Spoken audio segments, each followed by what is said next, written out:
tal? Bienvenidos a Bebé a Bordo. Qué gusto poder estar nuevamente con ustedes compartiendo este espacio, porque sabemos que puede llegar a ser difícil, pero es maravilloso esta tarea de ser papás.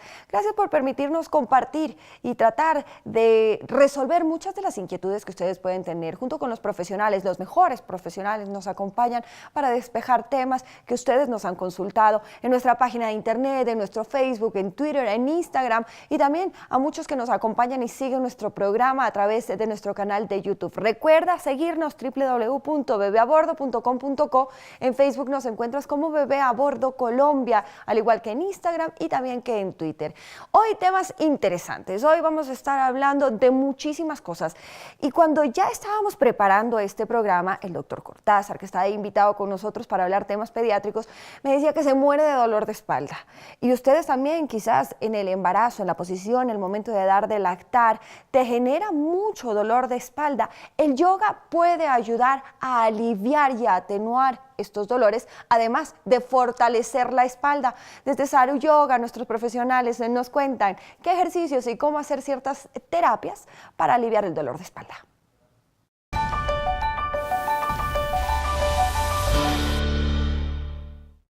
Hola amigos, bienvenidos de nuevo a Saru Yoga. Hoy quiero compartir con ustedes 3 ejercicios para relajar por completo la cadera y la zona lumbar, ya que esta es una zona que se tensiona muchísimo cuando nuestras posturas no son correctas o cuando andamos cargando cosas, porque solemos sacar el abdomen para ayudarnos a sostener más que todo con los brazos. Entonces, los músculos delgados de las lumbares no resisten mucho peso y se tensionan mucho alrededor de la cadera. Vamos entonces a soltarlos por completo con 3 ejercicios. Primero que todo, nos acostamos en un piso relativamente rígido. Vamos a estirar una pierna. Abrimos las manos con las palmas hacia el piso en línea con los hombros. Vamos a dejar caer la rodilla flexionada por encima de la pierna estirada, rotando la cadera. Y es muy importante que el dedo gordo de ese pie que sigue en el piso toque, es decir, el dedo gordo del pie de la rodilla flexionada. La mirada se va a guiar hacia el otro hombro con el fin de aumentar la rotación de la espalda y de mantener ambos hombros en el piso. Una vez llegamos a la postura, simplemente respiramos, procurando relajar el cuerpo, sintiendo cómo se estira suavemente el costado superior, en este caso izquierdo, de la cadera hacia la zona lumbar. Este ejercicio puede tener otra versión. Lo hacemos con ambas rodillas flexionadas y el proceso es el mismo. Vamos a dejar caer hacia el lado, rotando la cadera, mirando al hombro opuesto. Aquí, debido a que ambas rodillas están flexionadas, el peso de la cadera aumenta un poco y se estira un poco más profundo. La misma zona desde la cadera hasta la espalda.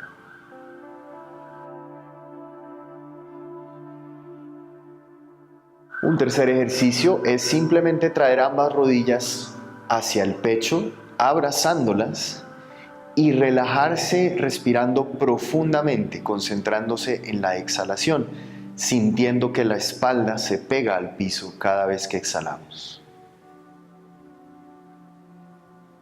Y el cuarto ejercicio sería cruzando un pie sobre la rodilla opuesta, pasando una mano al interior de las piernas, la otra por fuera de la rodilla y jalando suavemente esa rodilla hacia el pecho. En este caso el estiramiento se va a sentir de la cadera hacia el muslo por este lado exterior del fémur. Pero es importante que las piernas también se mantengan relajadas cuando manejamos peso, cuando cargamos a los niños y a todas las cosas que ellos también cargan. Entonces esto nos va a ayudar a mantener las piernas fuertes y relajadas, al igual que la cadera y la zona lumbar. Bueno, ponlos en práctica, es sencillo, no te toma más de 15 minutos y qué importante es que tenga fortalecidos, que vaya fortaleciendo esos músculos que antes quizás no trabajaban tanto y que ahora, cuando has dado a luz, cuando tienes que cargar el bebé, cuando tienes que darlo de lactar, con ciertas posiciones se ven afectados y necesitan que tú los vayas fortaleciendo, que tú los vayas trabajando. Así que ahí está la recomendación, el yoga fabuloso para mantenerse, para estar más flexible y para fortalecer los músculos. Otro de los temas que nos estaban planteando, y gracias a quienes nos escriben, nos decían, mi hijo ha perdido algunos de los dientes de leche y empiezan a salir en cualquier dirección, los dientes fijos o los dientes permanentes, y estos pues no tienen muchas veces el orden de salida adecuados y se requiere unos mantenedores o unos separadores para poder tener el espacio y evitar que eso sea un completo desastre, porque hay cierta edad en que los niños con sus dientes permanentes es realmente muy complicado. Hoy Francisco Hernández nos cuenta cómo es el proceso, qué se debe hacer y cuándo se debe utilizar.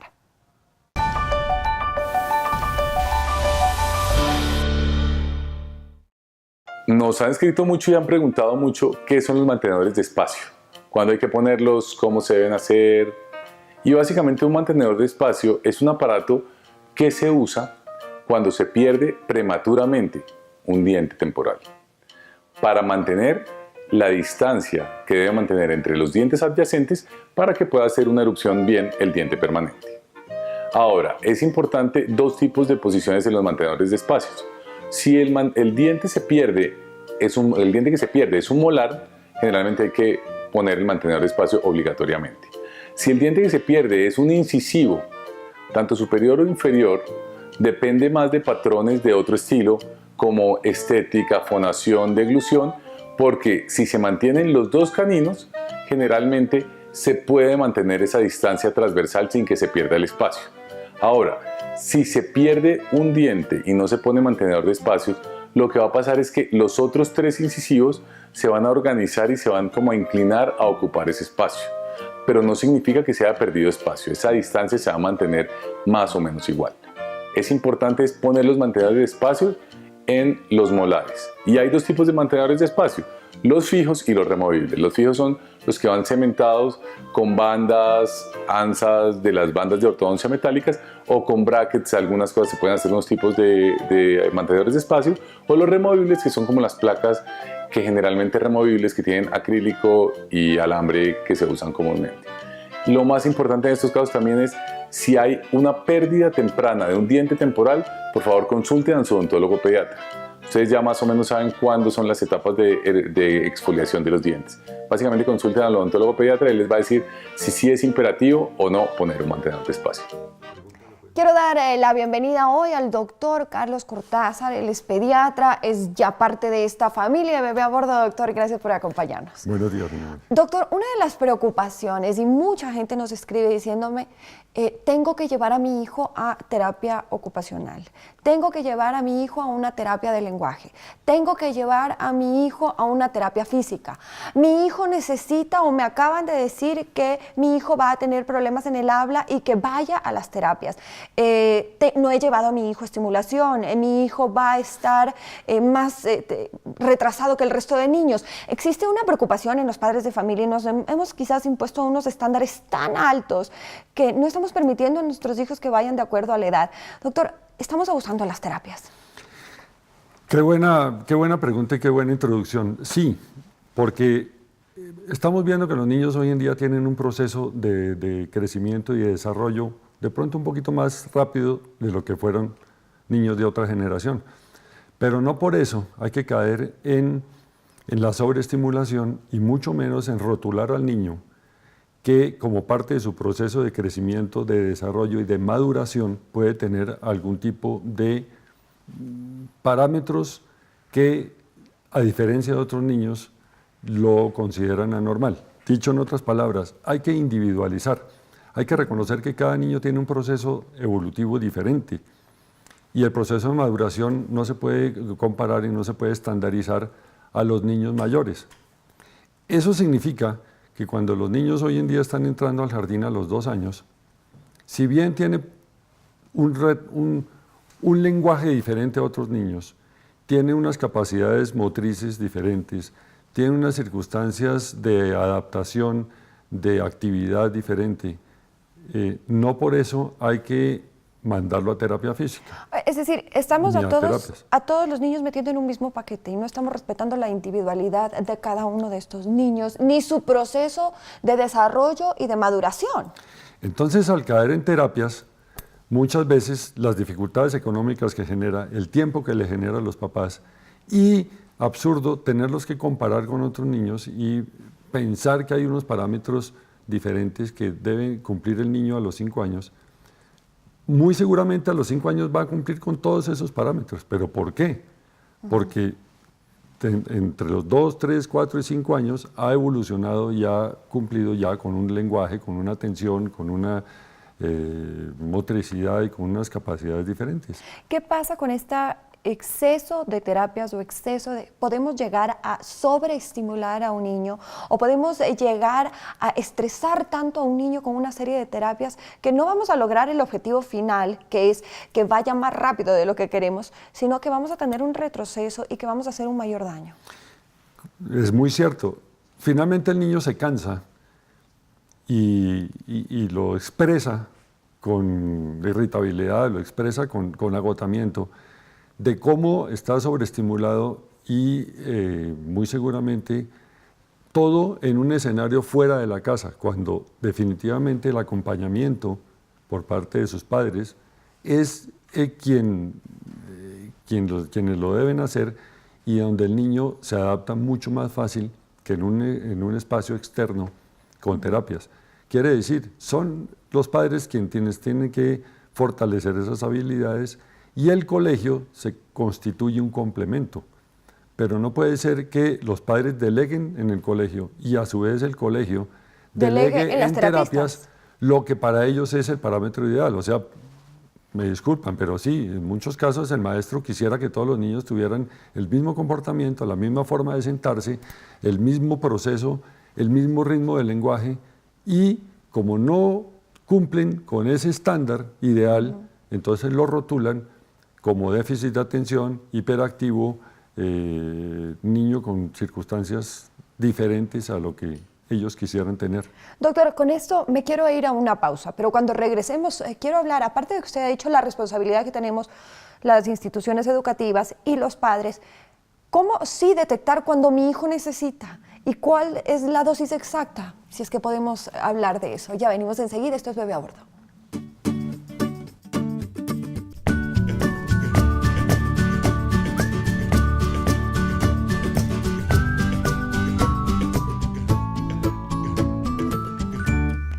De vuelta en Bebé a Bordo, recuerda que puedes ver nuevamente este programa, lo puedes hacer a través de nuestro canal de YouTube. Nos encuentras como Bebé a Bordo Colombia, Bebé a Bordo Col en Facebook, en Instagram, en Twitter y también acompáñanos, sigue nuestra página www.bebeabordo.com.co para todas tus dudas, tus preguntas, tus sugerencias son bienvenidas.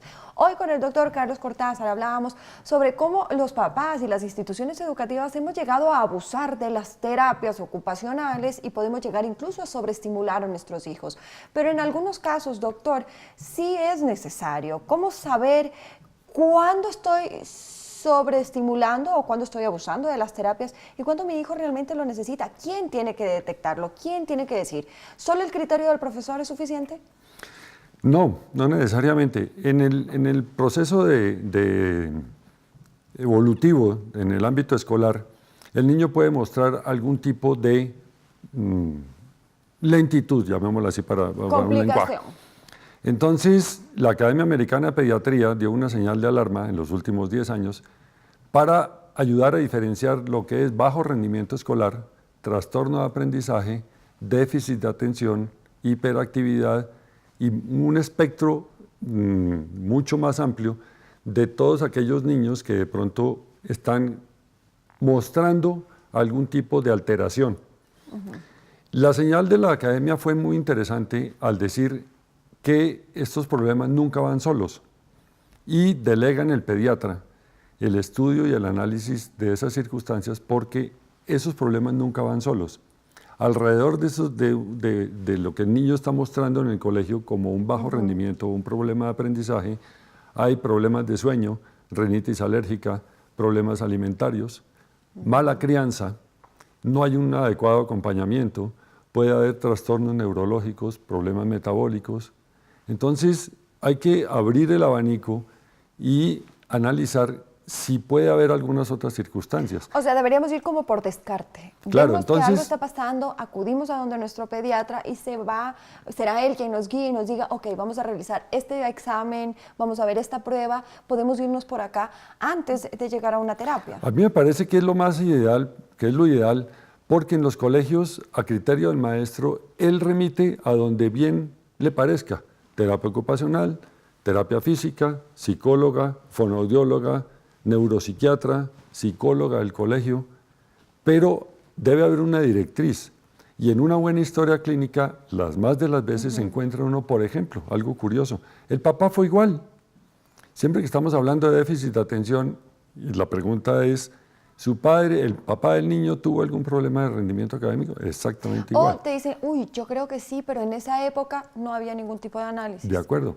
Y lo superó. Sí. Entonces, la recomendación es hacer una muy buena historia clínica, buscar algunas otras alteraciones que están incidiendo en el buen desarrollo del niño, en el buen desarrollo académico, y aprender a reconocer si es un trastorno de aprendizaje, que aquí entramos en otra rama que es lectura, escritura y matemáticas, si el niño tiene un problema de bajo rendimiento escolar, y ojo, yo tuve una muy buena experiencia trabajando en un colegio aquí en Bogotá, y es muy curioso ver que un niño en un momento dado puede ser rotulado como un niño que tenga problemas de atención y aprendizaje y pasa al siguiente año y encuentra un comportamiento diferente. O pasa de un colegio a otro y encuentra un comportamiento diferente. ¿Por qué? Motivación. Pregúntenle al niño si está contento en el colegio. Y muchas veces se sorprende uno con que el niño le dice, no, no me gusta. O si se está entendiendo con su maestra, con su Entonces, profesora. claro. Entonces, trabajo en equipo entre papás. El colegio es un complemento. Debe haber un mismo patrón de enseñanza, de acompañamiento, de complementariedad.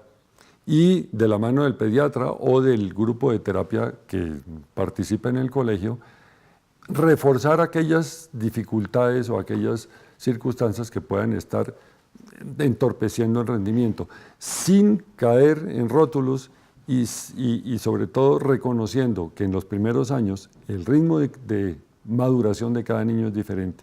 Ahora, doctor, topemos también un tema. Cuando a uno como padre le llaman y le dicen que su hijo necesita una terapia de lenguaje o una terapia física, uno se imagina lo peor. Uno lastimosamente va hacia el peor escenario.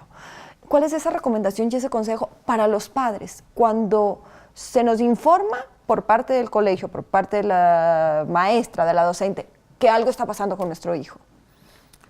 Hay que aceptarlo, hay que reconocer, porque muchos padres se niegan a pensar que su hijo tiene una dificultad.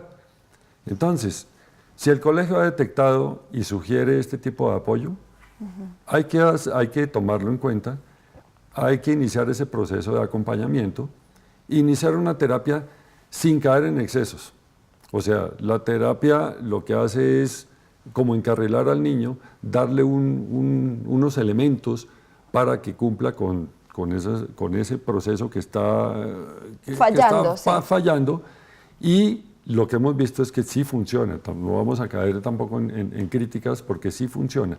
O sea, el niño necesita durante un tiempo una orientación y una capacitación de alguien experto, como puede ser una terapia, sí lo necesita. Ahora, doctor, sí creo que también es importante hablar de que los estándares que estamos poniendo los padres para nuestros hijos tienen que ser absolutamente medibles, o sea, aterrizados y aterrizados con la edad de los niños, doctor. Como papás siempre estamos, ¿cuándo va a gatear? Cuando empieza a gatear ya estamos pensando cuándo se va a parar. Y cuando se empieza a parar en nuestro hijo, ¿cuándo va a caminar? Y después, ¿cuándo va a caminar solo? ¿Cuándo va a comer? ¿Cuándo va a comer solo? ¿Cuándo va a pasar toda la noche? Es decir, siempre, nunca estamos conformes con lo que estamos viviendo en ese momento y estamos buscando la siguiente etapa. Porque caemos en el error de compararlo con otros niños. Y en la búsqueda con el doctor Google de encontrar el momento en que el niño se debe sentar, debe caminar, debe hablar, si no cumple con eso, entra en angustia.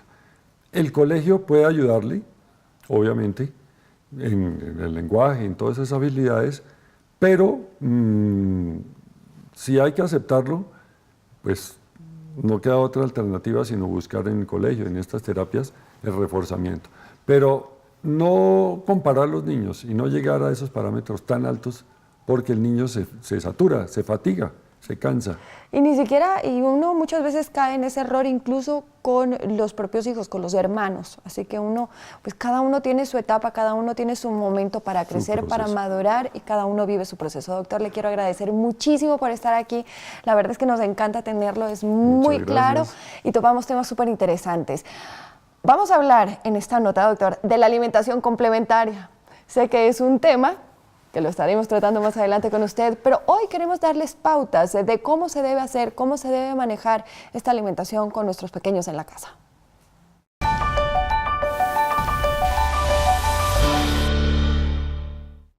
La alimentación complementaria es uno de los procesos más difíciles porque los mismos parámetros no aplican para todos los bebés. Las personas que son mamás saben, por más que sean pediatras o profesionales del área de la salud, han tenido muchos problemas y dificultades porque los bebés adquieren un carácter único desde que son súper pequeñitos y ellos mismos podrían ir diciendo qué cosas les gustan o qué cosas no, sin que hayan tenido antes una experiencia agradable o desagradable con el alimento. Entonces, por más que se trate de cumplir con las reglas, por ejemplo, o las indicaciones de la OMS o de asociaciones de pediatría, los bebés van a tener un criterio particular frente a los alimentos y las preparaciones que se les va a ofrecer. Eso depende de muchas cosas, depende de la rutina del bebé, depende de las tomas de lactancia materna que todavía reciba, de si la mamá trabaja o no, si la mamá puede dejarle leche al bebé refrigerada, si el bebé consume fórmula infantil, si el bebé presenta alguna patología intestinal, alguna cuestión relacionada pues, con la alimentación que le restrinja ciertos alimentos. Todo depende de muchas cosas. Lo ideal es, como dijimos previamente, garantizar la lactancia hasta los 6 meses única. Antes no se recomienda dar ni juguitos, ni coladitas, ni calditos, que son muchos mitos que uno encuentra la vecina o el familiar o las amigas de la mamá que le indican o le recomiendan darle la agüita de canela, la agüita de manzana. Estas cosas no son necesarias, se sabe ya en la actualidad los estudios científicos han demostrado que la leche materna es suficiente para solucionar cualquier problema, bien sea de sed, de molestias gastrointestinales, cólicos, reflujo, malestares en general. Y ya de a poco, a partir de los 6 meses, la idea es ir introduciendo alimentos paulatinamente. Se recomienda iniciar con verduras muy suaves, como son la auyama, la calabaza, la zanahoria, la espinaca. Como lo vimos previamente, puede ser en porciones tiernas de tamaño suficiente, cosa que el bebé no se vaya a atorar, o darlas en puré o darlas en una sopita pues licuada, ojalá no con tanto contenido de agua.